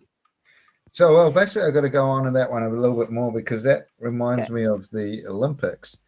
And not a lot of people went on about the Canadian trans. From New Zealand? No, Canadian. Oh, not Ooh, the the Canadian weightlifter. one. Yes, The very weightlifter. hot. Very hot topic. Identifies as they or them. Yeah. Played football, and Canada won a gold in the football. No one mentioned that. If New Zealand won a medal, I would have gone, good on you. You know, fucking, we got a medal. But because they didn't finish nowhere, I was like, what's the point of it? Hayden, can you turn up your volume just a touch? Is that possible? I can't turn up my volume because I'm speaking into the camera. So what's the next card? And can you put the camera on the cards? Is that possible? Or just hold it up closer to the camera? Yeah, the next card is that one. You see it? Can you see it? Okay, what's that one? This is a 6 of Cups. Happy house and childhood memories. So it's basically about 6 cups. So what they represent in someone's life? Are they full or are they half full? Full. So basically they bought a 6-pack of spades from the alcohol store. Yeah. And Just hold that thought. Hold that thought. A 6-pack of booze from the alcohol store sounds like my old buddy. I get boosted with the mullet. Oh yeah. How's it going? How's it Good, going? man. Good. Show me the Oxley, live and direct, get boosted with the mullet. Follow him on TikTok. How's your TikTok going? Oh, I don't know. I haven't checked it because I don't have it on my phone, just on my iPad. But yeah, it was going all right. I need to make a few more videos though. But Oh yeah, mate. Yeah, You're gonna have to do it's all some good. videos. You know, maybe run around, squirt yourself in the face with a hose, do something in slow motion. Yeah. yeah, Talking all about the cliches. Yeah, that's the Yeah. one. Hey, have you Oh, ever yes. dabbled? Yeah, what were you gonna say there, buddy? what's your content Talking about? about sunglasses. Oh yeah, what are I you run wearing? the old dirty dog. Oh, you Oh, are nice. a rebel. That is a great look there, the dirty dog. Where did you pick them up? What's that joint called on the Gold Coast? Australia DFO Fair. or whatever. Australia Fair, mate. Yeah, the- Australia Fair. Okay, Yeah, Rebellion. something like that. Where Rebellion you buy Club, cheap, seen it? you buy cheap clothes. yeah, I the forget the name of it, but yeah. Walla Walla. Hey, so that's exciting times. Have you ever been to a psychic or had your cards read, a tarot? Have you ever had that done? Taro. No, but my mum used to be for a little while into the old tarot or tarot. Yeah. And when you said taro, it made me laugh because it made me think of the time I got arrested for drunk driving and got chucked in the cells with a whole lot of other drunk guys. And one, Yuck. let's say Islander bloke Go on. was going on about, I can't wait to get home to have my corned beef and taro. He said it Yeah. about 100 times. Oh, I can't wait to get home to have my corned beef and the taro. That was exactly how it went. It was really quite funny. Fucking excellent. Well, we are doing a live card reading. It's happening now. I'm not involved in it because Yeah. I Do one choose for not Jamie. to dabble in the occult. But we need you to get Hayden. When you do the reading, you need to really get that pace going, get it real sexy. Don't let Selena say too much because she's going to slow you down. Try and get that rhythm up. Try and scare Selena with the occult. Yeah. Yeah, it is So- scary. Okay. Well, the Two of Wands. You see that? There. You guys see it? Sort Yeah. of. Yep. Yeah. Two of Wands. That's a short journey movement to or near water. So what does that tell you, Selena? I love water, and I always wanted to live near the water. And Like- where's one of the best places to go for the water? Bonnie Doon. Where's that? Yeah, out of Melbourne. Oh, So it's this- funny. It's good. The road's meant to be flooded tomorrow, so there you go. Exactly. That's what this card means. Both of them. You put the two together, means the road's flooded tomorrow in Australia. You're not going to be going to Robina town centre. I've been there, Rabina. I've been there. Yeah. Won't be able to get there. It's flooded. You're going to have to get the boat, take it to Bonnie Doon, via Melbourne, via Sydney, Yeah. via Western Australia. WA. Ah, okay. Well, You get it? Totally checks out. I get it. What we're seeing is Oh. we are seeing a young 25-year-old woman, and she is moving. She is moving like a flood moves across the land, and she's moving from the land, and she's moving closer towards the water. What she's seeing at the water is she is seeing a lot of water, and what she's also seeing is she's seeing getting boosted with the mullet's mullet. Slow motion in the water. Yeah. great imagination. Amazing. Yeah. That's so good. So good. And if you happen to see a couple of flamingos, no one's going to say anything, but it's amazing, isn't it? What else we got? We got the next Ace one. of Wands. Ooh. Yeah. Mm-hmm. New beginnings birth new ideas creation. So, That's a good one. so this is basically about the internet. So someone created the internet about 20 years ago, and this card is matching up with that. What you'll be able to do is get stuff on the internet in the near future.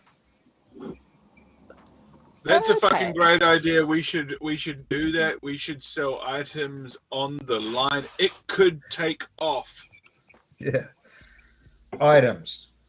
Yes. Are you selling anything at the moment to raise money for this?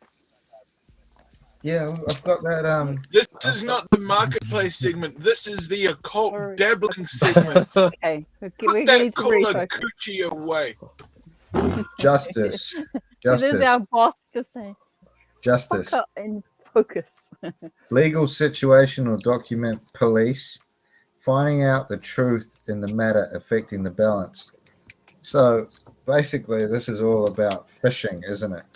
That is So- fishing. They're fishing. The police are fishing for your legal document. The legal documents, your COVID pass. www.covidpass.gov. People are getting small fish, and they're not, and they're keeping them. They're going home and cooking them up. They're too small. And if you had to say what kind of fishing rod are they using, Selena? I have a couple of fishing rods. I've Too actually slow. never It's a actually used one. Shimano. It's a Shimano, and it bends right around. It's a Right. Shimano rod. They're using the ugly Right. stick, and they actually also rode to the beach on their bike, and the bike also had Shimano. Flounder, mahi, groper, orange roughy, snapper. Yeah, I love fish. Mahi Hawaii. There's a lot of fish out Samoa. there. Yeah. Battered A lot or of- crumbed. Pick up it in 5-10 either. minutes. Either. Battered, crumbed. Or steamed if you want to be like super healthy. If you Pan want to fried. be super healthy, you can steam it, but Or you make can sure. pan fry it. But yeah, I like all. Anyway, if it's cooked well, I like it. Yeah, cooked proper cooking. So, who knows how to fish? Because I always want to learn how to fish. So, Back to the dabbling. okay, it's bossy, Oh, sorry, I'm gonna have to get So driving. this matches up with what he was just saying, because you're juggling two ideas around. eh? So this is the Two of Pentacles, juggling two ideas. This is interesting. You're talking about fishing and you're talking about selling items. But when you talk about selling items, you're putting those two items, one item, maybe two items, but you're putting them in the wrong category for the item. Yeah. And then you're also thinking about fishing while you're doing it. So that's We're why you get selling- confused. That's it. We're selling Selena Spades fishing equipment. yeah. For the show. Exactly. I had, like, Exactly. Yeah. We could actually, because I was running out of ideas of what to sell. Fishing So equipment. yeah, you can sell like furniture, you know. I don't know. You just have to. It's what's that? Right Where's the time, mullet guy? Has he right got any? item. Jamie Oxley. Jamie Oxley. Oh yeah, Oh, sorry, radio I one. had to start driving. I'm here, but yeah, I just had to You start got any driving. fishing equipment? Any items? Nah, I'm not a fisherman at all. Have you got any I items? tell the boy's got a fishing rod, and I tell him, he keeps asking me. He got it for Christmas about 3 years ago. He keeps asking me, when are we going to go fishing? I said, no, we're not a fishing family. We're a bogan family. We don't do that. And Okay. I get a hard time by my friends for not taking him fishing. Well, I've got a card for you, mate. Okay, read Yeah. that card. What do we got there, Holmes? Seven of Wands. Now Seven that's of Wands, because we did the One of Wands just before, didn't we? Bonds. 1, 2, 3, 4, 5, 6, 7 wands. Okay. What would they represent? Or is it? It's up to open to interpretation. Obviously, this sort of thing. Anyway. Yeah, Is that some high wizardry shit? frustrations. You're Oh, able fuck. to overcome your frustration. You're on top of the situation. No. Oh, So- even better. There's your frustrations, and there you are. Yeah. It's all mindset. It's just mindset. And if you've had I enough want to sleep, know, Yep. what are you meant to do with 7 wands? Like, Jousting. yeah, that's good. Well, you can only use one I know or what two it at a means. time, can't you? So what do you do with the other? Well, The if other you're in the power- Gold Coast, if you're in Robina, there's more than 7 people around. what's the next one? Oh, that's a good point. What if they might have 7 wands too, though? Or they've probably got 7 4X golds. Oh, yeah, now you're talking. Yeah. But so 7 wands, the 7 wonders of the world. Yeah. Yeah. 7 wonders of the world. Wonders. Wonders And, of the and world. So that's what a do we shout do? out to our Brazilian fans as well, because Oh God, yeah, they've got one of the wonders over there. absolutely. do. So tell us and- about this particular card. This one, Let's delve. that's what the are we 4 of seeing? cups. 4 of cups. That's money fluctuations being offered something you may not want, and that's about Selena Spain's trade me item. Right. So someone maybe offered the rods, but they don't want the rod. Yeah, so a lot of people saw an item online and thought, this is something I don't want, but I'm being offered this item. No, it went very quickly. And What It was was a low. said item? It was a high value item that became a medium to low value item, Yeah. exactly, it's the wrong climate for that item. But, yeah. and also it was a great item though. We needed to get rid of the item. The item was taking up too much damned room in the house. And was it a contactless pickup, or did you actually manage to contact with him? Have a little contact. Well, You've kept in contact, haven't you? I asked him to come on the show because I'm just, Well, that's I'm what I'm asking saying. everyone. I'm telling everyone about the show. But Oh, that's great. something that card comes up to with your item as well is 4 cups. So the 4 cups were to the 4 pictures of the wiring at the back. So you had 4 pictures of the wiring. Well, this guy that bought it, right? He works. I can't remember exactly, but he knows all about cables, and I've worked a lot with cables, so I just noticed his talent straight away. I had this pile of cables, and I quickly just grabbed back the black extension cord because I like black extension cords. So you charge them more for that? The way he just like just sorted it out, and then he folded it up real quick. It's like, okay, and it's like Right. he knew I've the actually- names of them okay, all. I think we've heard enough, and I think I've figured it out. It loosely translates to he's able to fix the 4 of cups, or he's able to fix fuck ups. Nice, funny. So I think that makes sense. No. So do you see anything else in that translation? No, yeah, I think it all makes sense. You know, if you Hayden, look at it- yeah. What do you want to apply it to your own life, or Yeah, You well, wanna I've got share a 4 little bit cups more in about front of your me, 4 world? cups of Cass, which is right. Korea's #1 beer. Okay. I'm not sure if it's South or Haven't North tried it. Korea's #1 beer, but no one's judging, are they? No. Okay, so what? How many cards are you going to be drawing tonight? Don't know. Right. Okay. So we don't know. You don't know. I don't know. The cards don't know, but the cards are going to find out. We're going to find out. You're going to find out. The cards will let us know when they know, and as Well, they check this know, one when out, we don't Benny. know. We had 4 cups, now we've got Yep. 3 cups. 3. Oh fuck! You just drank that whole cup. Celebration of happiness. Oh well, yeah. We Yeah, I could think- celebrate it. And that's talking about the sale on Trade Me. It was a great item. We were sad to see the item go, but in retrospect, we Yeah, were we've glad to moved get rid on. of the item. We hate the item. Lose the item. Yeah. We moved want to on. find a new home for the item. Music is No. a celebration of happiness. And Yes. when I think of music, I think of Wayne Anderson. And I think of his massive hog.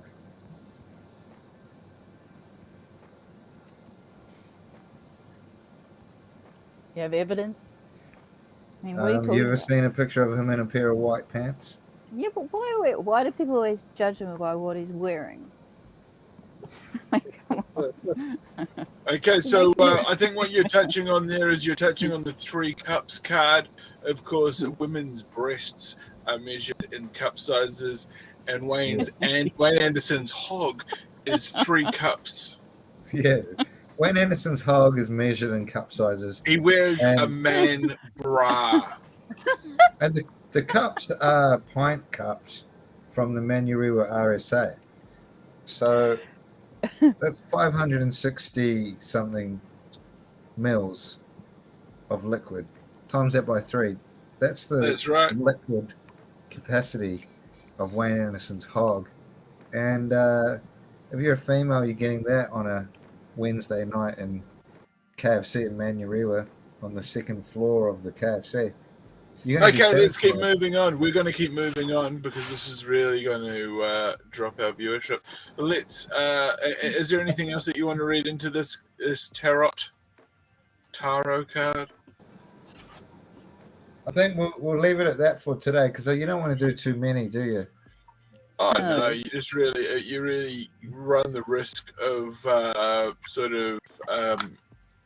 Because there's like 78 of these. Oh yeah, well that's all too many in the first place, and I mean it sounds like they're starting to reuse them. I mean that's fine. It's not a problem. I don't want to say anything to offend the packet. So I think it's time to maybe we pack it in with that. Where did you get it? Kmart last week. Oh, right. You went to Kmart when it opened. I've got a book that comes with it as well.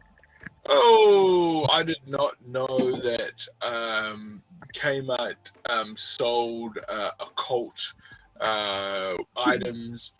That's horrifying for me to hear. Disturbing. The fact that because I've been fighting with them on the internet. Why? With the sales department team or with marketing? Who are you fighting with? With the tarot chicks. Ooh, Oh, you're tapping really? into their territory. You're having a cat fight. Well, I said, hey, guys, stop trolling me. Because I've got like 300 comments of chicks saying, because I said them are all shit. I told them they're all shit, and their stuff's not believable. And so are you going to do a better version, Mack? Exactly. Okay, just Right. So shuffle what them. were you saying there? You're saying they were all shit, and what did they say to you? Did they come back with a bit of fire? Yeah, they were all like, this guy doesn't know what he's talking about. He's a loser and all that. And then I put underneath, Goodness. hey, well, Teresa, you're a loser, if anyone is. Yeah. Okay, well, it sounds like all very intense. Now, did you manage to tap into their clientele or their fan base and maybe gain a few subs during the whole sort of online sort of fisticuffs? Yeah, because a lot of them they were giving me shit about the amount of followers I had. Saying, No, you'd actually been. This was all sort of played out in real time in the media, and apparently 12 months prior, you'd actually been cancelled for sort of getting a bit rapey online, didn't you? You got a bit rapey in the comments section. Probably, but I don't remember that. Okay, But, you were blacked out drunk, but it was awesome. I don't know. Okay, Hang so yeah, but they keep Our coming. legal department is saying that I have to say that was alleged. Yeah, that was alleged. Okay. That was alleged. You don't know. I don't know. The AI doesn't know. The cards can't tell us. There you go on. Can you also get like the the Ouija board, or Ouija, the Ouija,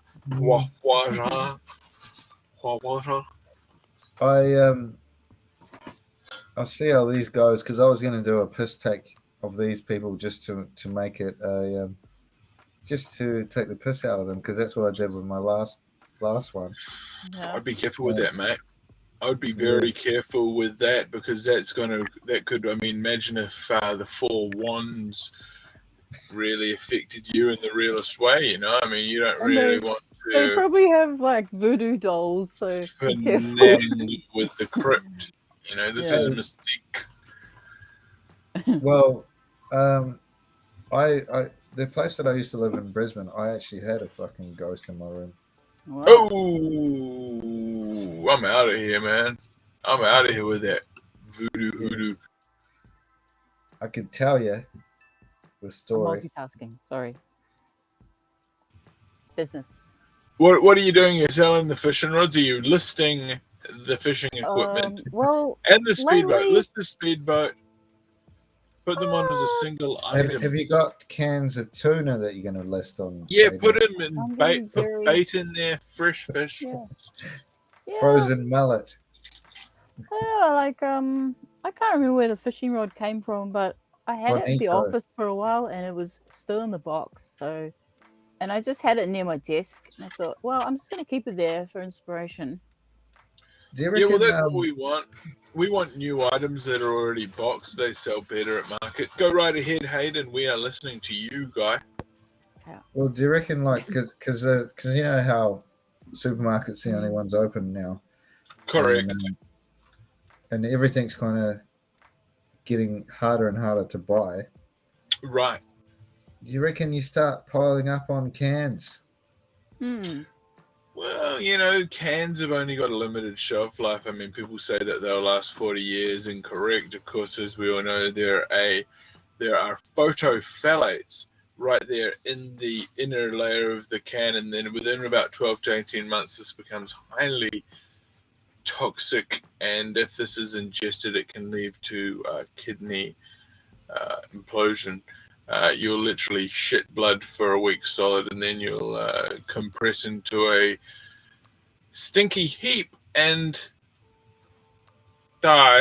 But no, I mean you need to rotate. You need to be rotating your can stocks. So having a heavy, it's too much omega-3. Of fish, too much fish. Too much salmon. You know, there's plastic in salmon. The Great Really? Pacific Garbage Patch. You know, microplastics.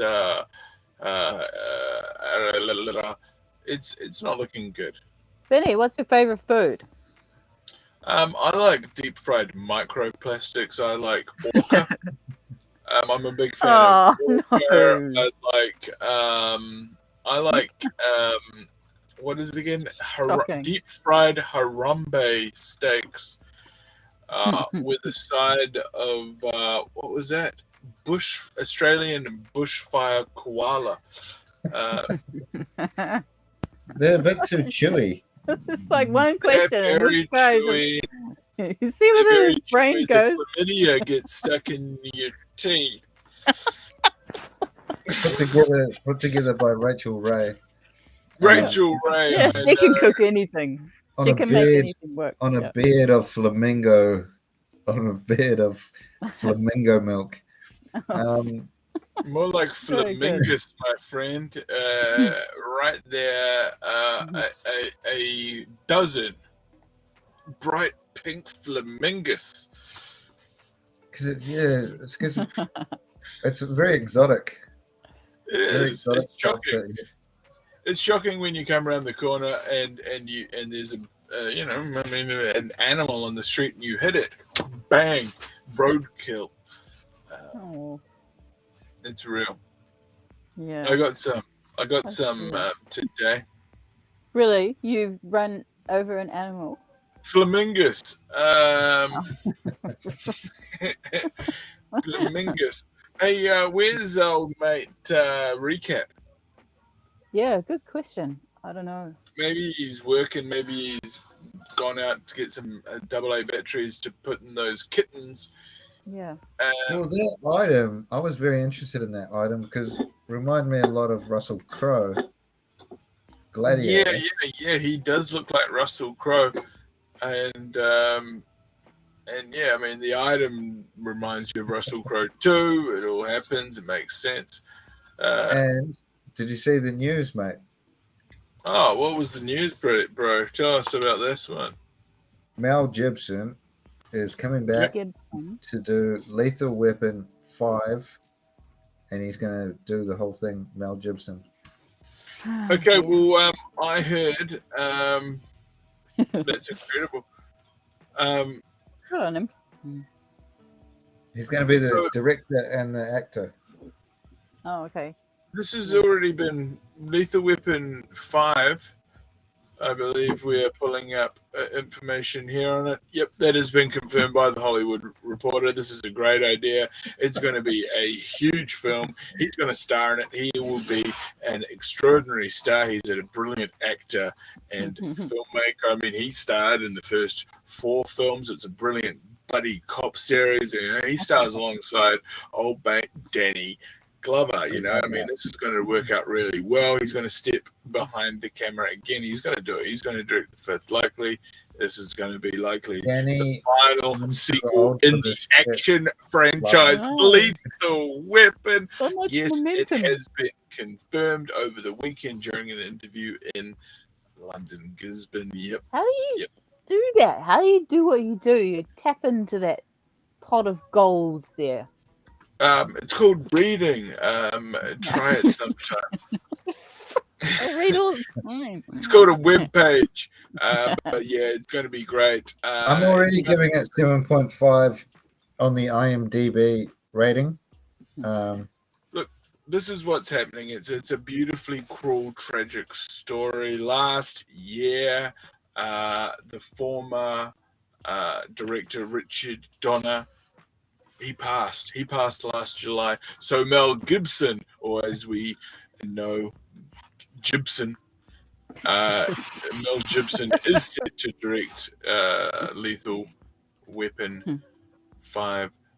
And it's great because what do we need in movies now more than ever? Guns in movies, guns on film set, guns. Hopefully Gibson doesn't shoot his DOP and director in the skull. Hopefully he's got better sense than to scrounge cheap it. Don't be cheap when it comes to armory and gun safety on set, because you'll shoot someone's head out. Bring back the jeans with the white tennis shoes and the jean like jersey thing, so the double denim. Yeah, double denim, the jeans shirt, and running around solving crimes and that. Why don't we have now? Gibson, did he play? Did he directed the Christ film? Didn't he? Yeah. So He why did. don't? That sounds awesome. There He could doesn't be like a Jewish scene. people.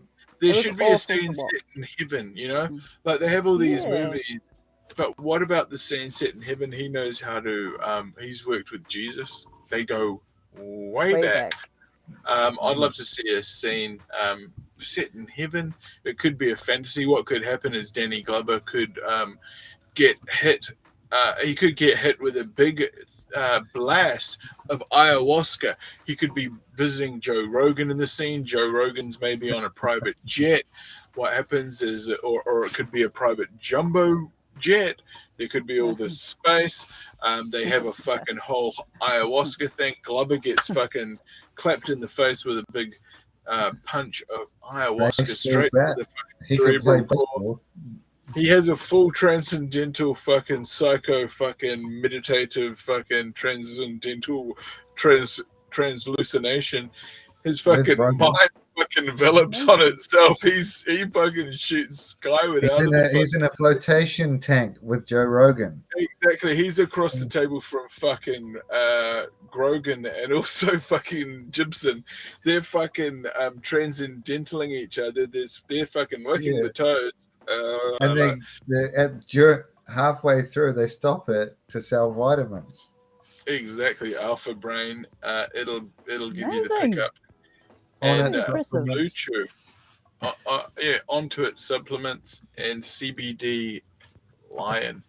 But yeah, extraordinary times indeed. And what And we're he's going like, to do is he's like, before we do this, Mel, I'm going to have to eat some elk meat. Yeah, well, that's always a distinct possibility when you're dealing with Grogan. So yeah, I mean that can work for Gibson. That's exciting. I think that's going to work well for Gibson. Yeah. Of course, Something to look forward he's to. doing a franchise with the famous drywall brand. A lot of people call it plasterboard, Jibstop or Jibboard. So Mel Gibson will be actually doing a live demonstration, an installation demo, where he'll actually be drywalling a 20-foot square wall. And that they make it a thing. They're like, oh, hey, I've got to pick up Danny Glover. Yeah, but we've got to pick up Joe Rogan. Where's Joe Rogan? Oh, he's in Montreal. What? Montreal? Is that a real place? Yes, it is. We're going to fly there on our private jet. And they make quick work of that. It all happens. They have ayahuasca in the sky. Glover, of course, transcendentalizes. He goes up to Jesus. It was a Jesus scene. Of course, Mel Gibson knows Jesus from Passion of the Christ. Exciting times indeed. I mean, this show's been a real eye-opener. I learned about politics, economics. I learned about how you can basically go down to Kmart and buy how much were those tarot cards? $6.50? It's $12, but it comes with a book. Jesus Christ, $12 comes with a book. No one's reading books anymore. That's just glorified garbage. Put it on the fire. The book itself's probably worth about $6 New Zealand dollars. Okay, well, what you should if do I was is to sell the item separately, as a separate item from the tarot cards. I'm with you. So it's a little bit of a bargain. So what I'd suggest you do is you wake up early this morning, tomorrow morning. It's almost. I'm quite ahead of myself. Wake up early in the morning. Get up early. You know, set your clock back an hour. Just fuck with your entire fucking equilibrium. You know, totally do that. And what we need you to do is go down to your local community library. They're going to be open tomorrow. If they don't let you in, rush the door, just like at Astro World. Rush the fucking gates. And what you need to do is you need to get the photocopy. Don't use the one out in the library proper. Go into the office. It's free. Again, rush the door. Gotta confuse the body. And just basically photocopy the whole fucking book. Take the photocopies, put them in one of those clear leaf folders, or you can staple them, ring binder if you got a hole punch. But what I sometimes do is I'll just put them in an envelope, a manila folder. It's cheaper than owning the book. Then you can take the book and sell it online. What I was thinking of doing is like just finding somebody's address, just a random person. Money to the show. Yo. A random person who I've never heard of before, just finding their address, sending it to them, and writing Merry Christmas on it. Ooh, or you could do the Midi Kitty Mitty. Very culturally diverse. And they'll get it and they'll go, what? I don't even know who Hayden Brown is. They'll be fucking confused. They'll want it returned to sender. They'll think that you're trying to do some sort of jinxie hoax. Nobody wants to be to have that done to them, especially from a $12 item. To think that you could throw your whole life away and be demonized from a $12. They might even re-gift it. You know, when you get a gift and you just give it to somebody. That's always good. Keep the receipt. You might find that in 12 months, it starts to delaminating on the card from frequent use, and you think this is a breach of the Consumer Rights Act. I'm going to go there and exercise my rights and demand a full and complete 12-month guarantee on the wherewithal with the product. I mean, wear and tear goes within reason, but this is fair use.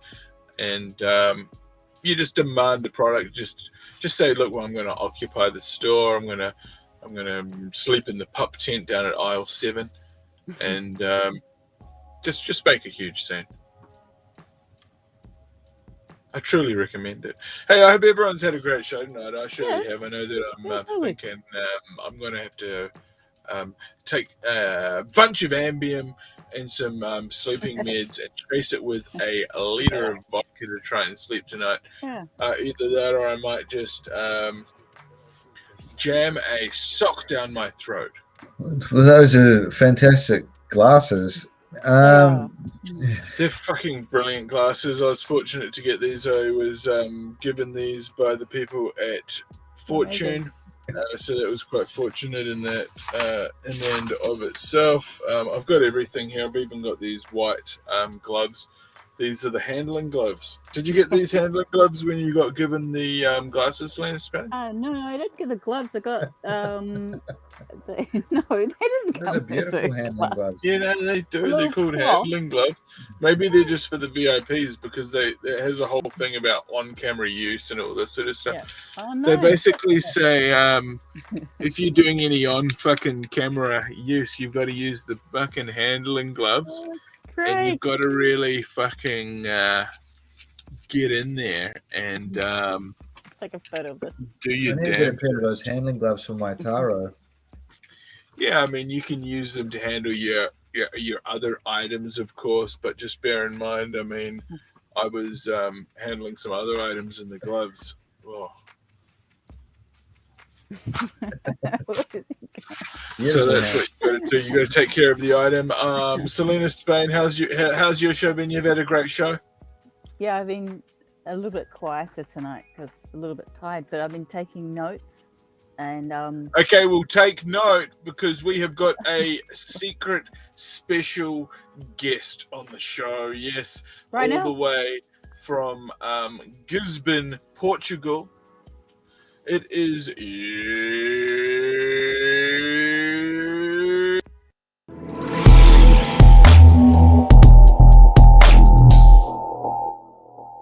Go back to bed in a moment. Recap, motherfucking Dave. I'll see you another day. Lou. Hello. How you going there, my buddy? Welcome on board. All right. Have you enjoyed the show so far? I haven't watched much. I saw a bit of Thane's show about an hour ago, and I've only seen about 10 minutes of yours, but I haven't been listening to it. We had Alcazera on. Yeah. Okay, cool. Well, mate, I've been watching. I've been listening to you for the last minute. Okay, did you see the whole thing about the handling gloves? No, I didn't. Okay, well, you weren't watching enough. But I thanks see for the live. tuning in. I've got to see the repeat of the streaming. Oh, it's going to be the best show you've ever seen. Yep. We did all kinds of amazing things. We even read your fortune. And you know what? We've got a great message for you, Recap Dave.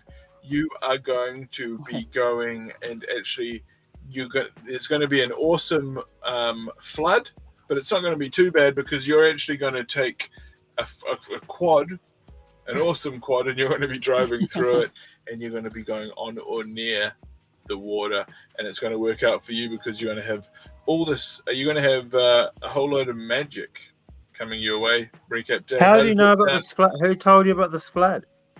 It was It was in the cards. we saw it in the cards. It's not going to be a bad flood. It's going to be one of those floods of fun. It's going to be a lovely flood of. Where did you hear it? No, where did you see this?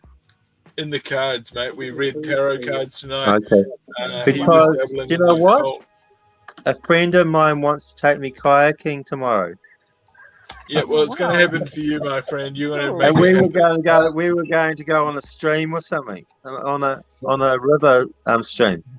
Yeah, Did so the most river of those flood or cards was there are no probably flood? It might. I was telling him yesterday, don't go when it's raining. Okay, Because cool. Well, of we've the taken that risk, and I think you're going to have the best time of your life. Remember, wear a life jacket and take the safety precautions, and also Yeah, we've got let lots of things. someone know where you're going when you intend to be back. Most of those Okay, cards are recap, probably- Dave. We're going to have you back soon. Hey, Selena Spain, I'm going to let you go. Thanks for joining us tonight. We'll see you again at some other time, of course. Okay. Bye. Any final words there that you want to leave? Words of wisdom. Yes. Yes. What was it? I thought it was something earlier today, actually. Yeah, I remember. Okay, it's to do with compliments. we all like compliments. Some of us receive them better than others. But I think, if someone gives you a compliment, you should accept it.